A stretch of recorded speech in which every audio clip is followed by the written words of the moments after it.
Hey guys, it's been a while.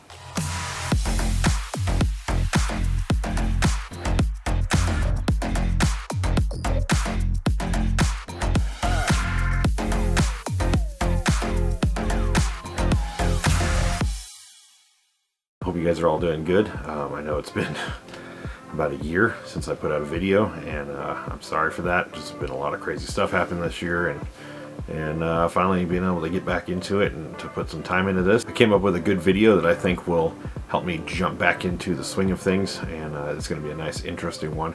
And basically, I just want you guys to think about how self-defense ammo works. You can find lots of things online about testing with ballistics gel. You can even test with your own, but not a lot of people get a chance to do something like this, where I am testing out my self-defense ammo against a windshield. First, I want to introduce you guys to a website called Lucky Gunner Ammo. It is a website that, although they sell ammo and generally that's their thing, there is a YouTube channel that goes along with it, and they have tested out scores of different types of self-defense ammo, whether it be 9mm, 357, 40, 45, 10mm even. And it's something you can go check out, and most likely, as long as you haven't bought some weird obscure ammo, your ammo will be on there. And they test it out in different barrel lengths and things like that against ballistic gel. It is a huge resource if you want to go ahead and do that, and that honestly can save you some time in knowing what self-defense ammo to pick up. And right there on the page, if you decide this is a good one, you just go and buy it right there, unless you're in California and you have to buy it in a gun store and you can't send it to yourself online. So sucks for us, I guess. We're going to go ahead and talk about 3 different 9mm ammos that I have, and then 2 different 357 Magnum ammos, one which I do use as my general carry ammo, and then one which I just thought was cool and I bought it and it was there. Alright, for my 9mm ammo, in my Glock 19, I generally carry the 124 grain Federal HSTs, which are an outstanding round. If you go on the Lucky Gunner website in their lab section, you'll see that it is one of the highest performing rounds they had, and they tested all of the 9mm rounds out of a 3.5-inch barrel. My Glock obviously is a 4-inch barrel, and the other gun that I use is a Smith & Wesson Shield, which is a 3-inch barrel. Now, the HST had the best overall performance, and there was another round, and I can't remember what it was, but it was pretty close to the same performance. But as far as weight retention, expansion, and penetration, it was the best overall. The other ammo I tested was the 124 grain SIG V-Crowns, which I shoot out of my Smith & Wesson Shield 9mm, and it did do pretty well. It was the second best as far as Lucky Gunner goes, but it did over penetrate a little bit out of the 3.5-inch barrel.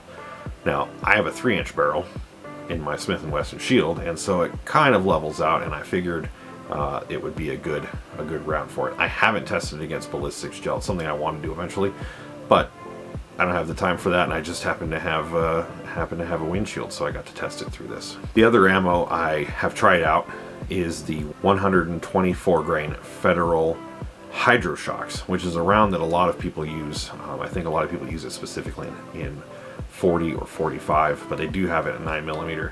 The issue with it is that it over penetrates and it doesn't expand well, and therefore it's not a fantastic round out of really a 3.5-inch gun. It might be better out of a 4-inch gun, but I haven't had a chance to try that out. Now, for my 357 Magnum, I have a 2-inch Taurus 5-shot revolver, and I carry the 130 grain Federal Hydro Shocks, which are one of the better options on the Lucky Gunner Labs test. It expanded well and it penetrated well, and so that's why I chose it.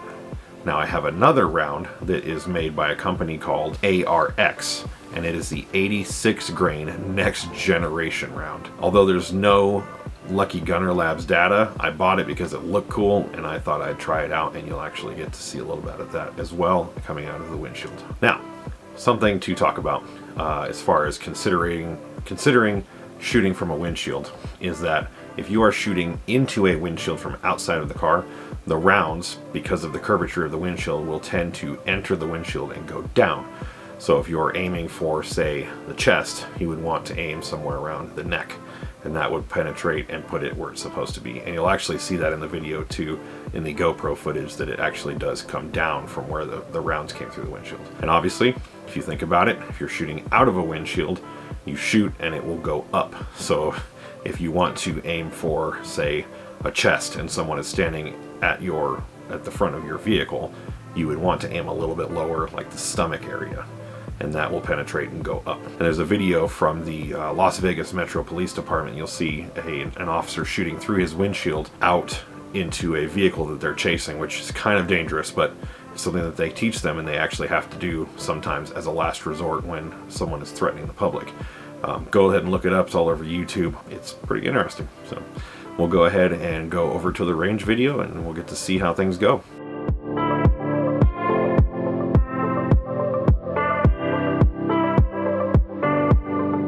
Today we're going to go ahead and shoot some of my carry ammo. You'll see over the top of my shoulder there's a windshield over there that is all taped up. I'm going to try to shoot my rubber dummy in one of those windowed areas so that we can see. Got the GoPro on the other side, and we're going to try it out. First thing we're going to shoot is my 9mm 124 grain HSTs from Federal. Yeah, these are my preferred for my Glock 19, so we're going to go ahead and shoot that first.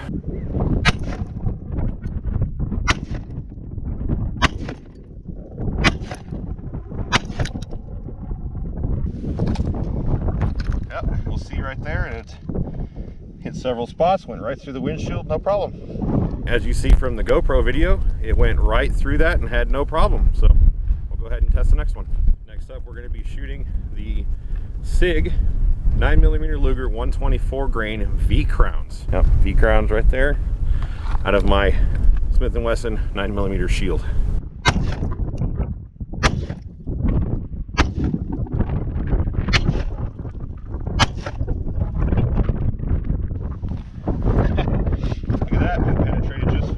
Bullets are stuck in the skin right there. So interestingly enough, the bullets actually stuck in the skin. So it penetrated just through the windshield and stuck in the skin. Next up, we're going to test the 9mm Luger 124 grain Hydra Shock jacketed hollow points out of my Smith & Wesson Shield 9mm. The thing here is, in the testing from Lucky Gunner, these rounds over penetrated really bad out of a 3.5-inch barrel. This Shield has a 3-inch barrel, so hopefully we'll see what was going on, and maybe this will still punch through out of a 3-inch barrel. There was no point in using it in my Glock because the Glock is a 4-inch barrel. We kind of know it was going to do what it was going to do, so we'll see how it goes.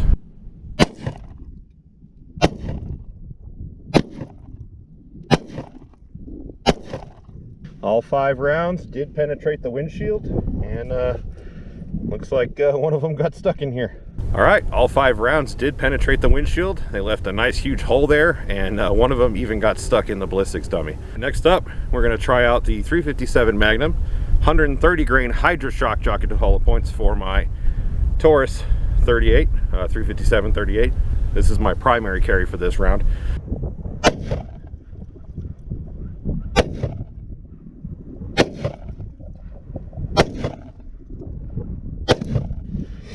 Looks like some jacket stuck in here, and yeah, that's about it.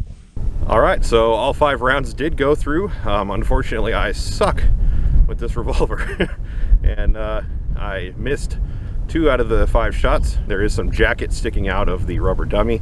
They all punched through and did their job. At the very least, you're getting a flesh wound. All right, the last round we're going to try out is the 357 Magnum Interceptor from Polycase ARX. These are actually an 86 grain plastic coated copper round, and these are they're super cool. They're super strange though. It's called the Next Generation Defense. They look kind of like a screwdriver.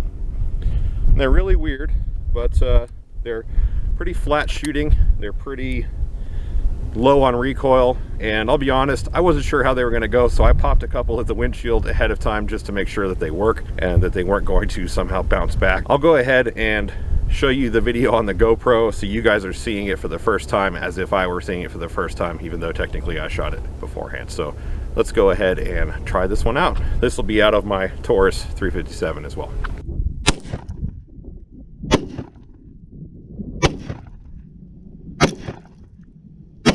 All 5 rounds went through the windshield. Had a little bit of something on there, but they all went through.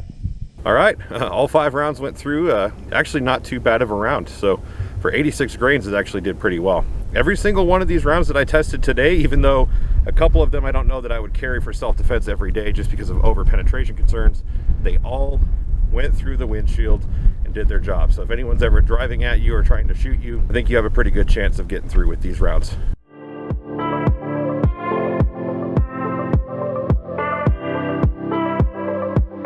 Alright, so I hope you enjoyed that. Just a couple of things that you might want to think about. This is not an exhaustive video on how self-defense ammos work and how effective they are at doing things like going through windshields. That is something you need to test out for yourself, and it's kind of difficult to find that. You can find some other videos on YouTube about people testing through windshields, but that's something you really have to do for yourself if you have the chance. And really what happened was I had this windshield that I had removed from another vehicle, and the guy let me keep it because it was cheaper for me to keep it than it was for him to have it recycled. A disclaimer, like I said, this is not exhaustive. 2, you need to be very safe with this because if the bullet doesn't go through the windshield, that means it goes through somewhere else, and you have to be careful what you're doing. I did test at least one of these rounds beforehand to make sure it wasn't going to come back at me because I wasn't sure. So I wanted to test that before and just be safe. Things I learned. 1, all 5 different rounds actually went through the windshield. None of them bounced back, and I had no issues in that regard. 2, some of those rounds, when they hit the windshields, they deflected hard. And you'll notice that they went lower and maybe even off to the left a little bit. The first set of revolver rounds, I actually pulled the first shot and maybe even missed a couple just because it's not very often that I get to practice with my revolvers. That's more of kind of an up and close gun for me, and like a church gun kind of thing where I'm not going to be shooting long distances with it. Now, we will talk about a couple things I noticed with the rubber dummy. I really like the rubber dummy, and I think that it's a great training tool, and it really gave me the opportunity to see how these rounds reacted and what they would do when they would hit this rubber dummy. So I have a couple of those pieces for you that I can show you. These are a couple of the copper jackets, so we'll see if we can get it to show here. It's a couple of the copper jackets that were stuck in there. That's one of them. See if we can get it. Yeah, the copper jacket. You notice I painted over them because I didn't want to pull them out at the time. Some of the copper jackets. The lead or powdered cores that were in them just went right straight through, and these stuck into the skin. This was only 3 out of the 25 rounds that I fired. Most of them penetrated to the point where they went all the way through the dummy. I didn't find any more in there. I did find these 2 little chunks here, and those were about it otherwise. As for the 357 rounds, the only pieces that I found were of the 86 grain, little plastic coated ones. These 2 little pieces together, and they were embedded down in there pretty well, and I had to dig them out. The only other thing I found was glass, obviously imprinted from the window. And I actually have a picture that I'll put up right now that was one of the entrance wounds for the ARX 86 grain, and it went all the way through. So those were actually a really good round. I don't know how they would perform in ballistics gel. I may have to test that eventually, but unfortunately I'm going to have to buy some more because I shot the rest of those. If you have any questions or anything like that on how I performed this test or conducted it, put it down in the comments below, and I hope you guys enjoyed the video. Go and test this stuff for yourself. It's a lot of fun, and it's good to know if you ever have to use it in a self-defense situation.